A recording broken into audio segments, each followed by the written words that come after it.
السلام عليكم ورحمة الله وبركاته. إلها مهله ومانتا ومالين قرحون ونركن إن معاد إلهي ونسيي إن نود بلدجينه قال جبنتي سراكيل حيجينا كقال جبيي تركي صم أكاديمي إلهي وعن كرجينا إنه عمر دير يعافمات كل نسيو دال كيرنا نونا وضعيو وحانو مهد علنا يا دولة صاحبها أنها والا أنها تركيا سيدوكتهين دولة تركيا هي صوماليا وحليهن صاحب تنمو يحرير دير وكملا بقرال السنو وحان رجينا يا إن شاء الله حرير كاسنو سيحوك سدو سنة صوص عضا يا قرنية صوص عضا إن شاء الله دولا يرادو حرير كأنه وأركتان وحي كترجمة يسا ما أنت أنجوغنو إني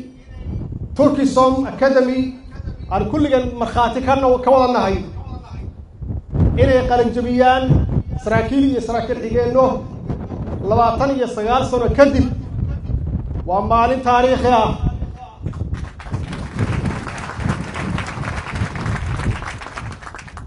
oo kulligeen aaminsanahay inaan qiiraysannahay maxaa yeelay inay noo soo baxaan dhalinyaro 2 sano ku jiray academy oo bartay cilmiga militariga nooc walba leh iyo saraakiil xigeenno waxaad ka heli kartaa oo kaliya saaxiib iyo walaal yaad ka heli kartaa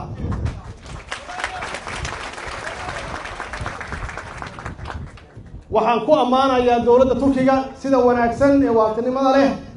ay noo garab taagan yihiin ayna noo gacan qabanayaan inaan cagaheena ku istaagno oo aan dib sharafkeenna iyo karaamadeena usoo ceshano calaaqaadka naga dhexeeya dowladda Turkiga iyo Soomaaliya iyo dowladdan iyo labada shacabba kaliya amni ma aha oo tababaradaan arkayna maanta kala ma aha waxa weeye xiriir dhaqaale iyo xiriir siyaasadeed weeye oo aan ku dhisnayn dana gaar aan ku dhisnayn waa idinkaga mahad celinayaa dowladda Turkiga walaalaheena ah sida sacrifice kale ay u galiyeen dhaqaale iyo juhdi walba sida Soomaaliya sharafkeedii iyo karaamadeedii ay u soo ceshato maanta waa aragtaan waxaan hor taaganahay dhalinyaro yar oo laga yaabo 30 inaysan gaarin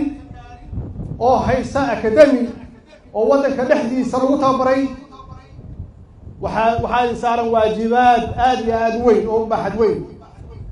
waa tiraahdeen waxaad ku dhaarateen inaad dalka daacad u noqotaan waxaad ku dhaarateen inaad dalkiina difaacdaan oo dhibataan waxaad ku dhaarateen inaad wadaniyiin tihiin taasna waxaa laga rabaa kulli ciidamada qalabka sida inay ku dhaartaan maxaa yeelay daacadnimadu waa nolosha nuskeed weyn daacadnimadu waxay ka bilaabataa inaad aaminsan tahay inaad waxaad leedahay inaad dowladnimada leedahay inaad dalka leedahay oo aad ilaashanayso oo aadan dibidaabyeenayn oo aadan cadow ugu shaqaynayn oo aad difaacanayso oo aad ka ilaalinayso wax alla wixii magaxumo iyo sharaf u keeni kara dalka inaad u dhimataan hawsha aad ku jirtaan shaqo ma aha hawsha aad ku jirtaan waxa weeye waxaad saxiixdeen 2 sano ka hor inaad dalka u dhimanaysaan wax ka weyn oo lagu hibeeyo ama loo hibeeyo oo bini aadan ka qaalisan nolosha ma jirto macnaheedu waa ku mahadsan tihiin inaad u taagan tihiin difaaca dalkiina cadowga shisheeye iyo cadowga gudahaba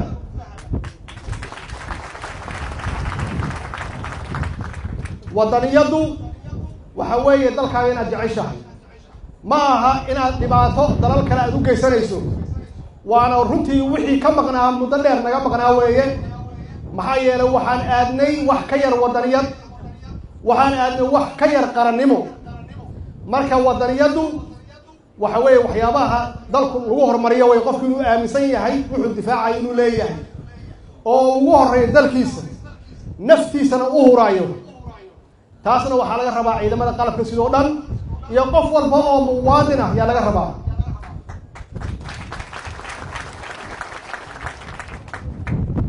dowlad ahaan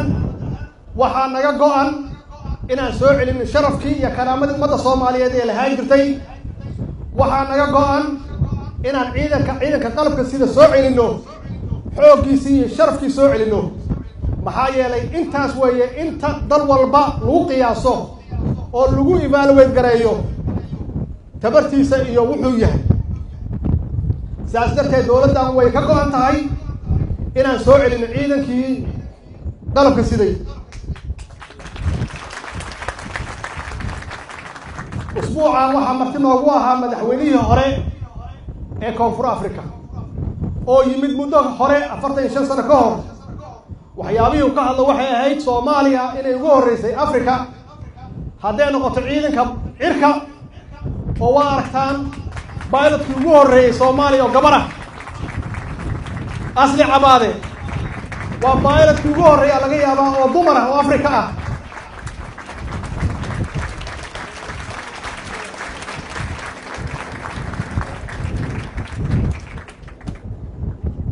waxaan lahayn ciidan cir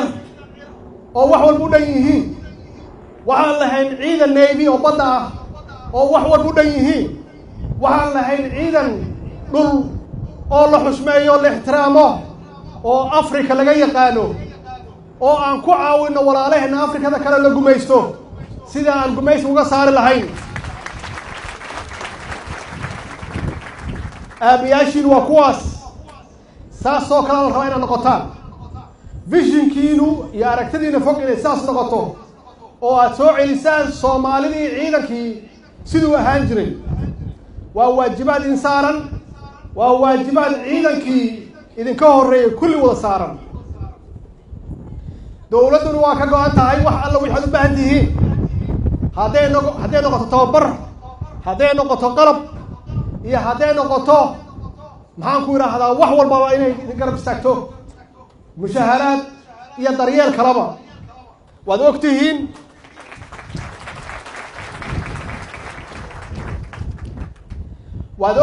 labadii sano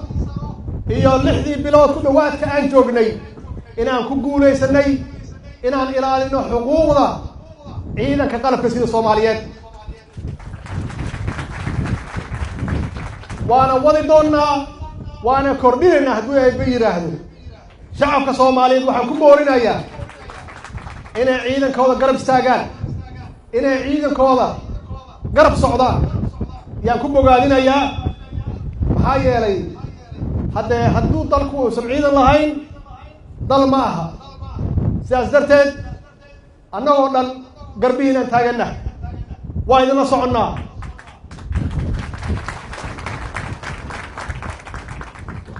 waxaan hadalkay ku soo gabagabeynayaa